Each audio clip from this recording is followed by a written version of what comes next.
Welcome back to week 2 of the Scaffolding Learning Course. The best part of this course is the community, so let me introduce you to a few more of your classmates. Hi Tan, hi Mike, nice to meet you. My name is Julie Cannell and I'm an ELD teacher in California. This is my first year at this particular school, and one of my roles is to support the teachers and help them with different strategies and methods in their classrooms. It's still a little bit undetermined what my role is and if I'm going to do push in or pull out, but I'm just trying to figure it out. So let's see, I taught in China for 3 years, and I was an ELD teacher there with the lower school, so that was grades 1 all the way through 5th grade. And I love working with English language learners. It's a really sweet job, and let me think, I think that's about it. I'm really looking forward to this class. I'm looking forward to interacting with you and learning a lot of ideas. I don't feel exactly new, but I could always learn more and perfect my skills, so that's why I wanted to do this. Looking forward to seeing you soon. Bye. Hi, my name's Beth Skelton, and I'm an independent consultant working to support language learners, develop programs, policies, and practices that support language learners all over the world. And since Tan mentioned that I'm located in Colorado, I thought I would come to you and film this video from my home here in Western Colorado. I have taught myself 3-year-olds to adult English language learners, but the majority of my time was in secondary, grades 6 through 12, as a language teacher, a co-teacher, and a support personnel in schools. So for the past several years, I've been a consultant, and I do work internationally as well. I've worked with 16 different international schools on 5 continents, and I enjoy that work as much as the work I do here in Colorado and around the US. So I have the absolute pleasure and honor of supporting schools and teachers and students all over. And I love this opportunity to learn with Tan and to share some of my experiences throughout the course as well. I had the honor of meeting Tan at a conference in London in the spring.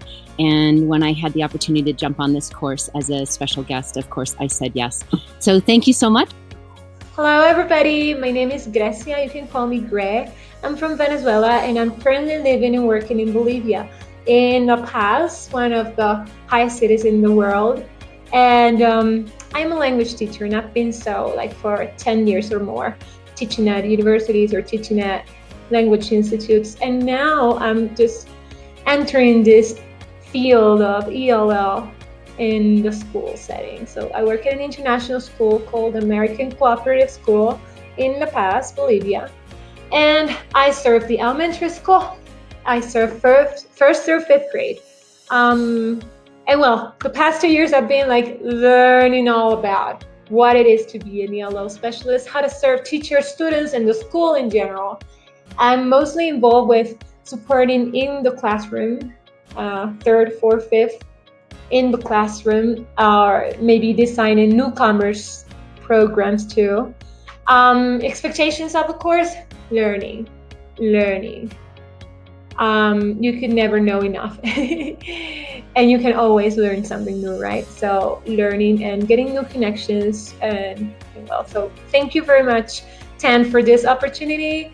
I'm excited of joining you all in this course. And one fun fact about me would be I love singing, and so I participate in a choir. I sing in a choir. Well, looking forward to meet you. Hi Susanna, Adam here, your neighbor to the north. I'm up in Canada. It's nice to meet you. I'm looking forward to working with you. You said you're from Houston. My question for you is, have you ever been to a Houston Rockets game? Huge NBA fan over here. Anyways, looking forward to it. I'm also an ELL specialist and have similar goals to you. I want to share with the people I work with and share with the staff strategies that will be useful for them, and really work on collaboration. So So impressed with all of your work you've created last week on sensory scaffolding. Let me share a few with you. This belongs to Christine Joseph, our friend from Garden International School in Singapore. She decided to use picture word inductive model. She's going to have her kids look at a playground picture. If you want a high quality picture like this, you can even put the word jigsaw in your search engine box and say playground jigsaw, and it'll have really high quality picture, just like Christine here.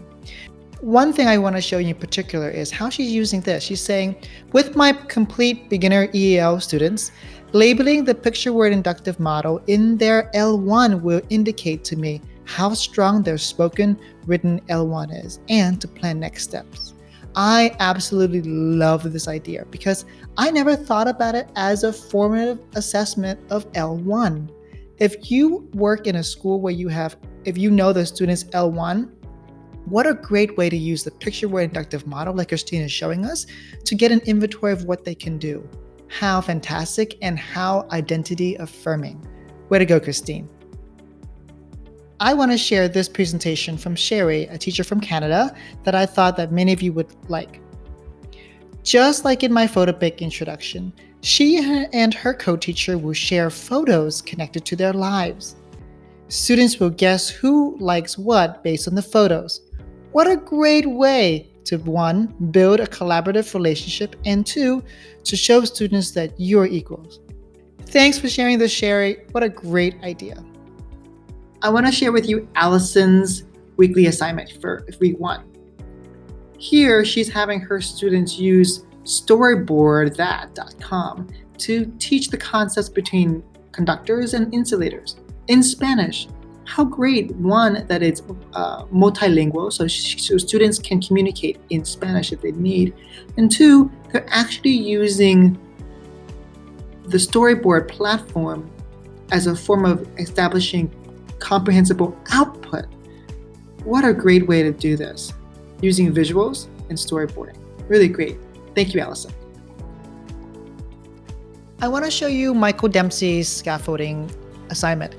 He did make his own template, which is not necessary for you, but he just wanted to do it, which is fine because he's developing his creativity skills, but you don't have to. Scaffold this week was to use colors, images, and total physical response all together for a student named Abby. This is what he did. He basically used those things to teach long and short vowels. Let's watch the video. Okay, let me see you tap out this next word right here. So, wait, let me see you type it out.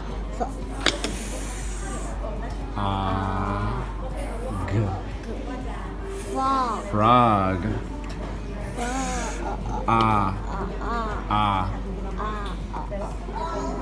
Ear. Short. Excellent. What color will you color the frog? This. Very good. I also really want to thank Julie K for commenting on Beth's wonderful scaffold assignment.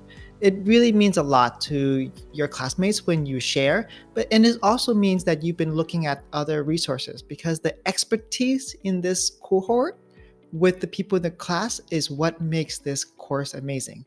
It's not what I share, but it's what we all contribute to the class. Thank you, Beth, for combining multiple scaffolds in one, images, tables, and sentence frames, and using taste. I am loving your Padlet metaphors. They really show that you're really thinking deeply about the concept. There are so many creative ones, such as Susan's one, where she compared scaffolding to a child learning to cross the street for the first time. First, you need the help of an adult. And Patricia's metaphor, where she compared scaffolding to learning to type. When we first type, we just use our 2 fingers and we look down. Or Elizabeth's metaphor, where she compared scaffolding as a chopstick helper because it strengthens our first-time users. Thank you to everyone who responded to each other's metaphors. It's encouraging to your classmates, and it adds to our understanding of scaffolding. It sure adds to mine. Make sure to add your name so that we recognize your thinking. I want to share with you two particularly cute metaphors. One is from Adam Lowry from Canada. He talked about creating a tower for his little daughter so that they could make pizza together. I thought it was such an adorable, yes, metaphor, but also how relevant and how great it is for him to share something connected to his own life. That's adorable. This is from Sherry from Canada. She also shared a personal experience. She talked about how creating a runner at the beginning, she needed a lot of stitches, and at the end, she needed a lot less stitches. This is her actual runner, and I love it. She also talked about her mom being a model, which is always important in scaffolding. Thank you both for sharing your personal experience and making this course relevant to you. The running theme in the Padlet metaphor for this week is independence and confidence. Beth Skelton shared this wonderful metaphor of a balancing bike and training wheels. She wrote this in her article. Balancing bikes hold an important key to scaffolds we use in education. They develop essential skills, not the basic skills of biking. When the training wheels are removed, the child still has not mastered the key to riding a bike and feels like she is starting over. Certainly, the goal for both biking supports is the same, to help students learn to ride a two-wheel bike independently. And that is the key to scaffolding. We want to foster independence over enabling students. To do that, ask your students how they can use the scaffold or the strategy in the future. You just learned this from watching a video. Yeah. When you watch videos in the future, what are some strategies you can use to help you? I'll take notes, draw a circle in the middle, and write what are we talking about. So, and then when we think it's an important part to note down, so we're gonna stop the video and drag it and note down and draw a circle. If we want students to be independent, they must learn to depend on the strategy, not to be dependent on teachers. We can teach students 3 following requests for scaffolding. Can you show me an image of what you mean? Sensory scaffolding. Can I work with others to better understand? Interactive scaffolding. Can you turn these numbers into a graph? Graphic scaffolding. I also loved all your reflections because that's where real learning takes place. Let's look at a few of them now. Oh my goodness, what a fantastic first session, first week. And to be engaged with everyone else and to look at all the fantastic ideas that have been coming through. What have I learned? Loads, ton, all thanks to you. My favorite from today would have been the synthesizing using metaphors, and how that's an excellent tool for students to present what they've learned in a visual form. And I've never really thought about that, but looking back now at today's session, yeah, why not? It could be used at the start of a session, at the end of a session. Oh my goodness, there are just so many ways of using it. And the other thing that I learned was also how to use dot storming, which is something I'm definitely going to pursue and learn a bit more. I love the fact that people can vote on it and that it ranks the votes. So many ways of using it among staff and among my students. I can't wait for session 2. Please bring on session 2 sooner than expected. Thank you so much. See you guys soon. Bye. I think my biggest takeaway from the video this week was the picture word induction model and how I can connect different inquiry-based strategies that I use in my classroom with things such as parts of speech. We often record what we see or what we think or what we wonder about a certain image, and I really like the idea of adding the grammatical component of talking about nouns, verbs, adverbs, adjectives, etc., and using that as a way to make it very transdisciplinary with inquiry as well as parts of speech and language arts. I really enjoyed all the strategies from the video, and I'm really enjoying seeing everyone else's ideas on Google Classroom as well. My favorite part of this course is the group coaching session. It felt like we are colleagues in the same building or in the same district coming together to learn to share. What a fun co-planning session we had last week. We had Diana, Gray, Michael, Sherry, and Silpa join us, and we co-planned on topics such as how do we support older newcomers who have a beginning level proficiency? How do you teach articles in countries that don't use articles? And then how do you create get to know you activities in the beginning of the year? If you're interested in these topics, please come watch the video online. It's already posted on Google Classroom. It was really fun today. I hope you can join other code planning sessions as well. Next week's coaching sessions, date, and time will be posted in Google Classroom. Thank you, Michael Dempsey, for sharing how to use time and date. So you go to time zone converter. You can add your city. For example, let's say that we're in Bangkok. And then, but you live in New York. You can go and add a calendar date right here, and it'll give you the time. Isn't that cool? Michael Dempsey showed me how to do this over a series of Voxer videos. Yay! Please post your questions on Google Classroom or just come to the coaching session with them. Of all the types of scaffolding, the one I use most frequently is interactive scaffolding. This is why this week's video is one of the longest in the series, because I love it so much and have so much to share with you. I believe in the constructivist approach to learning, where students learn through creating. I also believe in Vygotsky's theory that learning is a social experience. Interactive scaffolding is the marriage of both of these ideas, students working together to actively construct meaning. Let's watch this animated video to further understand interactive scaffolding. In many classes, the teacher asks a question which she already knows the answer to, but asks just to check for understanding. A few hands are raised, and one student is picked to respond. The answer is evaluated by the teacher, and she corrects it if it's wrong or praises the student if it's right. But what are the other students doing? Likely celebrating that they haven't been picked on and choosing to tune out. Why wouldn't they? They're not asked to evaluate the responses of their classmates. They know that the teacher does that. But when we use interactive scaffolding to teach content, we give students an authentic audience who will respond to what they're saying. The power of listening, evaluating, and responding is given back to students where it should have been all along.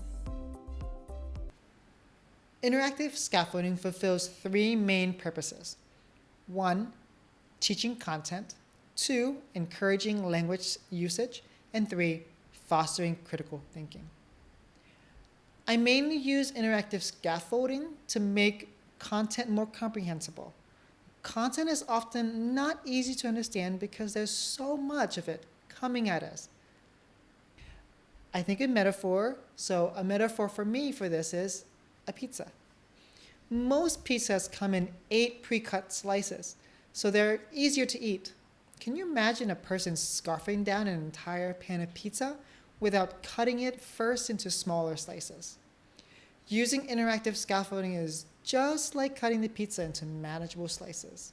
Instead of talking at students for an entire period of time to try to cover all the content, we pause frequently to have students talk and process what we've just presented. Don't fall into the trap of asking students to direct their answers at you. Simply have them talk to a partner in small groups to synthesize.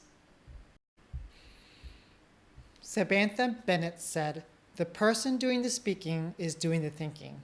The person doing the thinking is doing the learning." I like to share 3 of my most frequently used non-prep interactive scaffolding strategies to get students talking. To help students talk more about content, I use the beloved turn and talk strategy.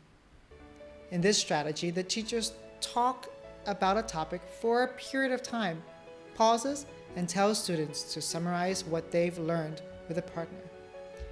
After a minute of talking, the teacher gets the students' attention back and proceeds to talk about the topic again.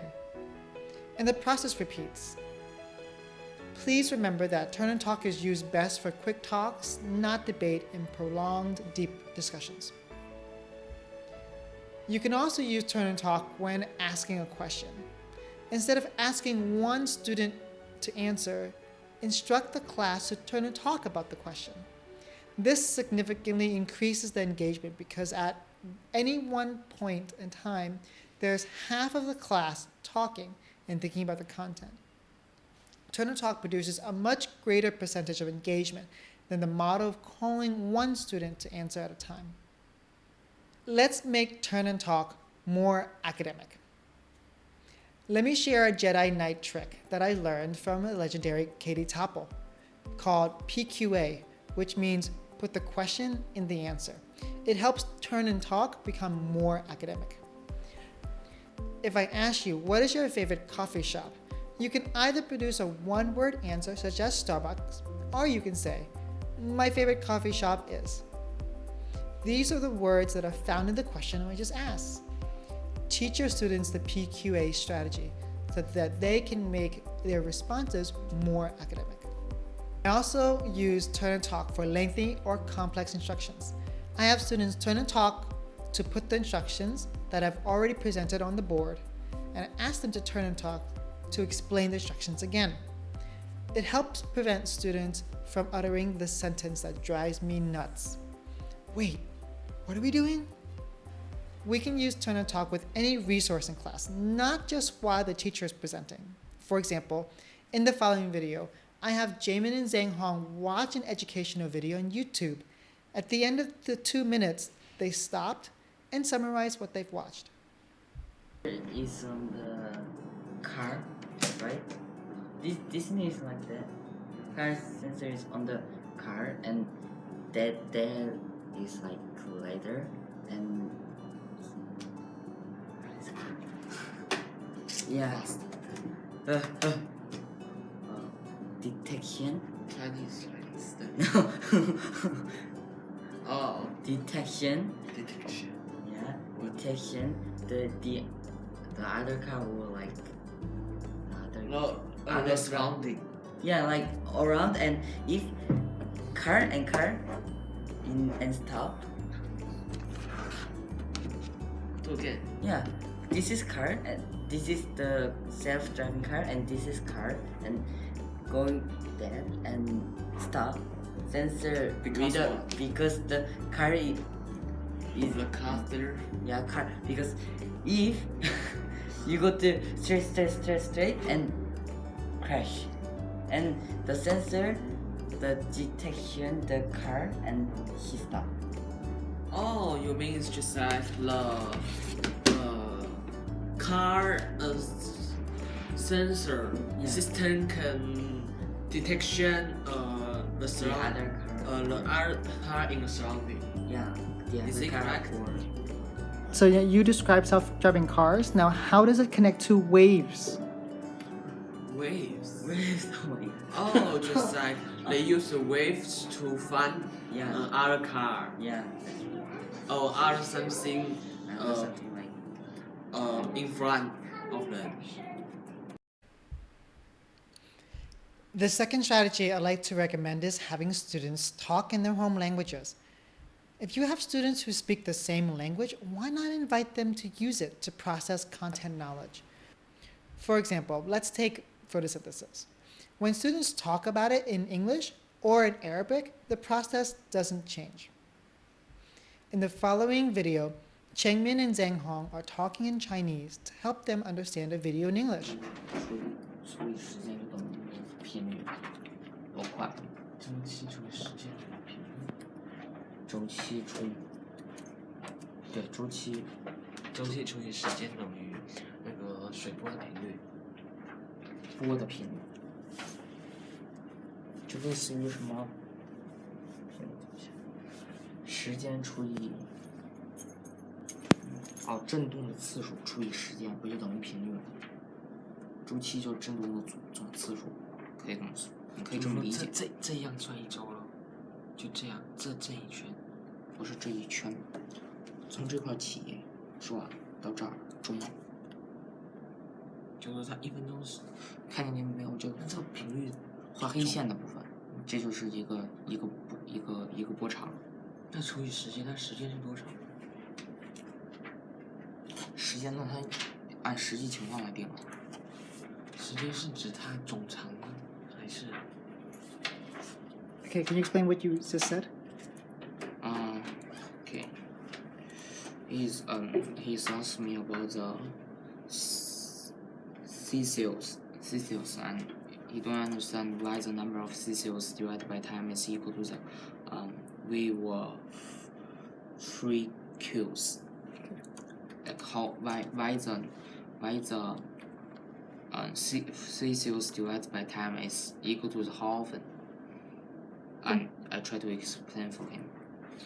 Do you notice how when they're looking at the resource, pointing at the screen, looking at each other, seeking clarification, nodding, these are all indicators that they are talking about the topic, particularly when they're using the words, vocabulary words, from the English video as they speak in Chinese. I understand that this suggestion may fly in the face of English immersion programs that many of you are used to, but ask yourself this. If one of our goals is to help ELs access content, why does it have to be initially in English? Remember what Cummings said, to reject a child's home language in school is to reject the child. The third strategy is table talks. I'd like you to watch the following clip and think about what you've noticed about how these students are using talk. 80%just like you talk, 80% is about your idea. It's not about your country. It's about your idea. Like about my idea? Just like you show your idea, not just do an example. Just like I will show your idea. Just like I use something to make something. I use water bottle to make a ship. Right. It's just that it's about my idea. When you use social media to talk. It's not talking about your experience? No, in social media they talk own ideas to 80%. Just that if I have a cat and maybe I will talk about how do I take shuffle just that to my cat. Take shuffle. What is shuffle? Wait. Shampoo, shower? You Shower. You mean bathe? You mean bathe the cat? In this video, you may have noticed how Annie, Jamin, and Zhanghong are using English to construct meaning of a content-related topic. Did you notice how Annie advocated for herself by asking for an example to further understand, and how Jamie offers the board to Zhanghong so that he can draw an image of what he's saying? Notice the critical thinking involved when Zhanghong uses an example to explain his idea. They were engaged in a table talk, which is a discussion with all the people at the table.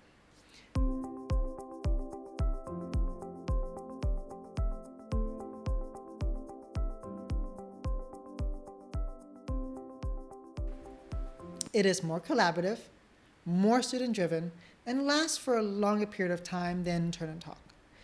Table talks is my go-to strategy when I want students to read a text or view a video because it develops so many skills at once, and students are so engaged in the process. Try it out in your own class and let us know what you think. If you remember nothing else in the video, please remember this quote by James Brighton. Reading and writing float on a sea of talk. It's through taking turns, seeking understanding, and seeing from other perspectives that make relationships grow between students.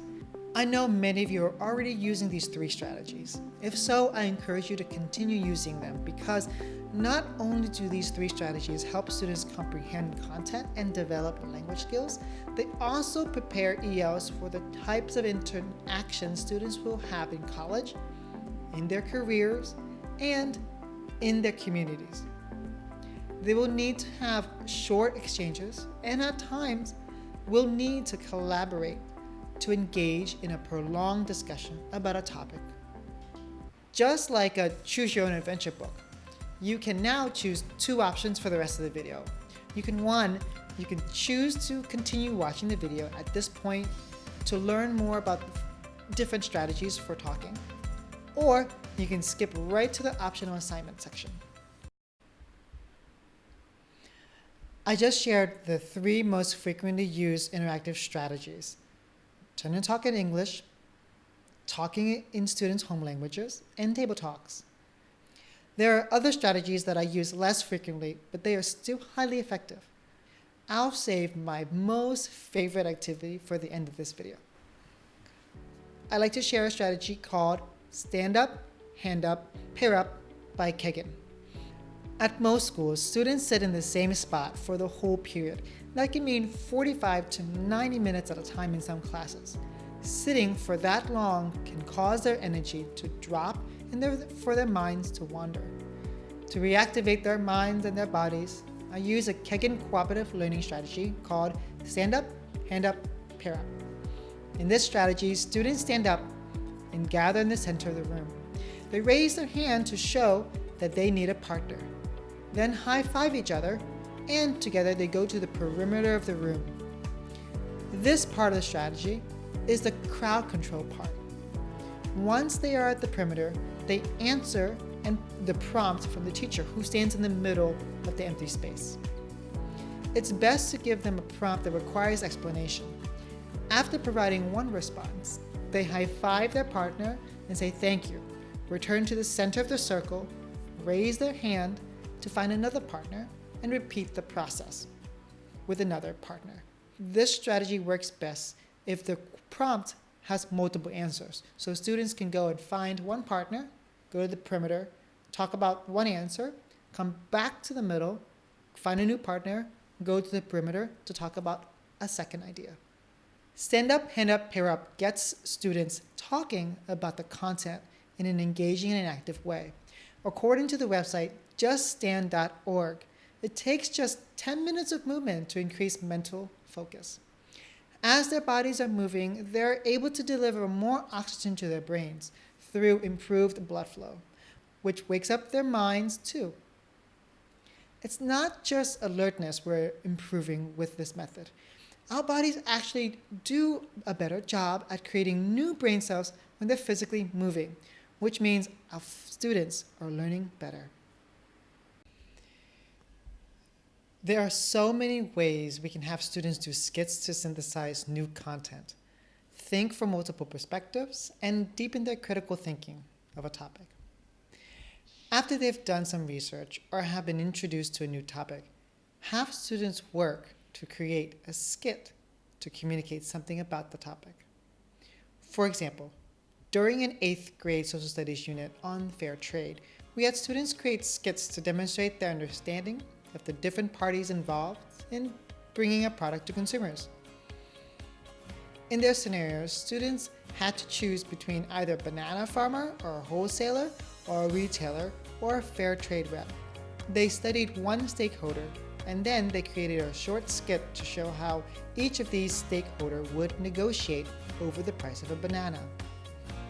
Acting out the scene helped the concept of fair trade become more tangible. Sometimes the topic lends itself to students' personal experiences. If so, this is a great time to have students interview each other to connect to the topic. During a 7th grade social studies unit on power structures, the social study teacher and I introduced the topic by having students interview each other about the power structures in their own families. Each student shared while the other students listened, took notes, and asked questions. Once students developed interview skills, we released them to our school community where they had to work as a group to interview the principals, the head of school, the cafeteria staff, the ground staff, the student council, and department chairs to learn more about the concept of power structures. Students developed critical thinking skills as they debated over which questions to ask, listened attentively to the answers, and asked thoughtful follow-up questions. We often default to having students talk to the people next to them or at their tables. Sometimes I want students to get their blood flowing and to interact with different people.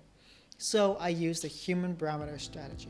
Pose a question for students to think about, like, what is the impact that social media can have on teens? Then explain that one in the room is a descriptor such as the negative implications, and on the other end are the positive implications. Then students stand up, move to the parts that they think represent their ideas the best, find a person they talk to in that corner, and talk to reflect. When students engage in this activity, they receive the same benefits of thinking critically, developing communication skills, and working on interpersonal skills as they would have if they had asked the questions in a turn and talk. An alternative to continuum is the four-corner strategy. Each corner represents an idea. The teacher asks students to go to the corner that they agreed with the most. For example, if we're learning about the Renaissance, I can ask students, what is the most important belief of the Renaissance? Each corner will have a different belief. Students then move to the self-chosen corner and they share with the people who are in the same corner. This is a great way to have students start before having a whole class discussion. Another effective tool for helping students actively acquire content knowledge while developing their language and critical thinking skills is the jigsaw strategy. In this method, the teacher assigns a topic for each student. For example, a science teacher might assign each student a different ecosystem. The science teacher then provides resources for students to learn about the respective ecosystem. They can even research together with people who have similar assignments. Are you worried about them getting the correct information?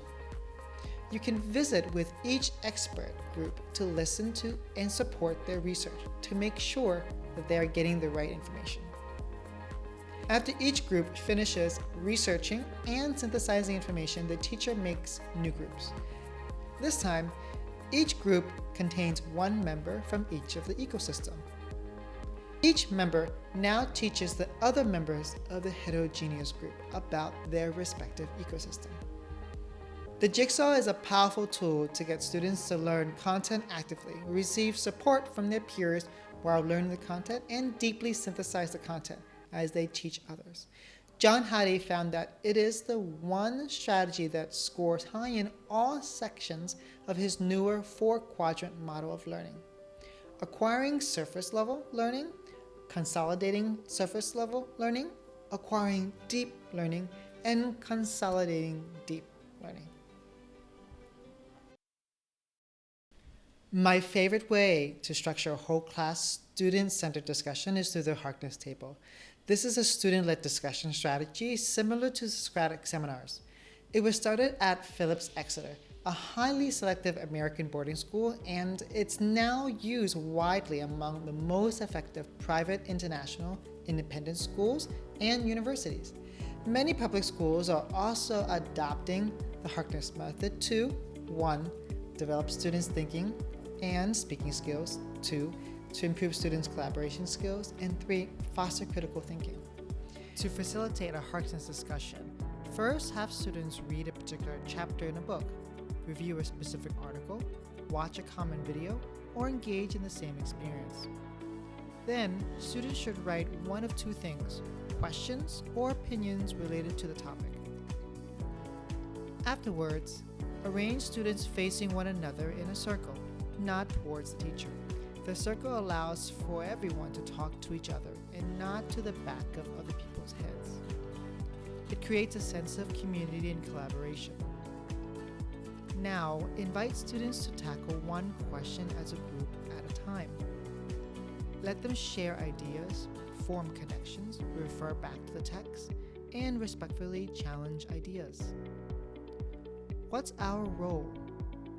We've already done a lot of the work by selecting the text, the video, or the shared experience.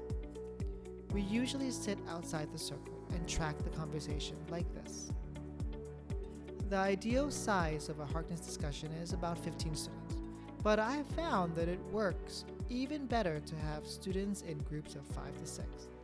But I would do this only when students are already familiar with the process. Here's a video of my 10th graders who are ELs talking about a chapter in the Hunger Games.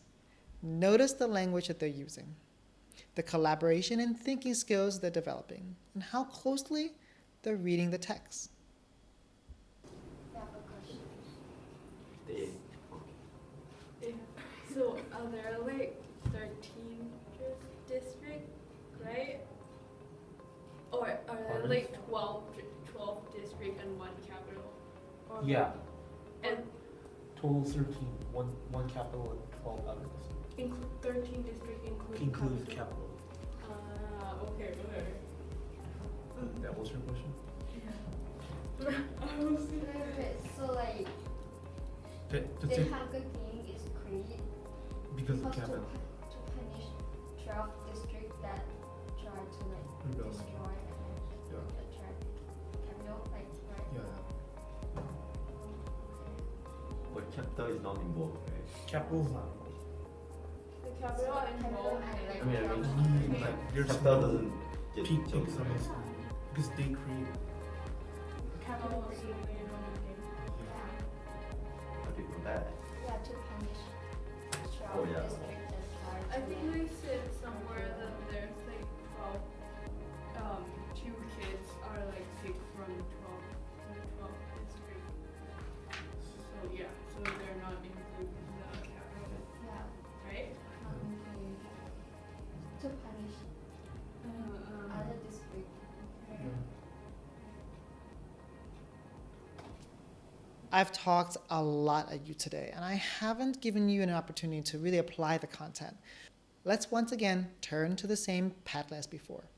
Please think about a metaphor for interactive scaffolding. For me, interactive scaffolding is like cutting a pizza into smaller pieces. The pizza becomes more manageable to eat.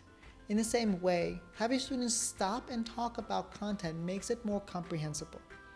On the Padlet, please add an image that represents a metaphor for interactive scaffolding. Write a brief description and interact with your classmates by upvoting some of their responses or by adding a kind comment. Haven't found a strategy that you'd like to try? I recommend going on to this article by Jennifer Gonzalez, the founder of a highly popular education blog called The Cult of Pedagogy. She provides a big list of discussion strategies. I also recommend reading about chat stations, also by Jennifer Gonzalez. I'll share these two articles on our Google Classroom page. Applying a strategy is the best way to internalize it. I invite you to complete an optional assignment where you take one of the strategies that I've shared with you this week and try it with your students. You could also feel free to use some of the strategies that your fellow classmates have shared in your own classrooms.